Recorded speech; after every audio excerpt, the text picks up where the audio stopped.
धम्मपद पंडित वग्गो यथापि रहदो गंभीरो विपस्सन्नो अनाविलो एवं धम्मानि सुत्वान विपसिद्धंती पंडिता।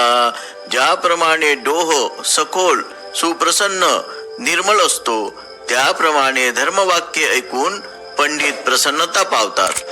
पृथकथा एका तरुण मुलीला लग्नाची मागणी घालणाऱ्याने नाकारले, कारण तिच्या आईने तिच्याजवळ असलेले सर्व काही भिक्षूंसाठी खर्च केल्यामुळे तिला त्याच्याकडे रिकाम्या हाताने पाठवले होते।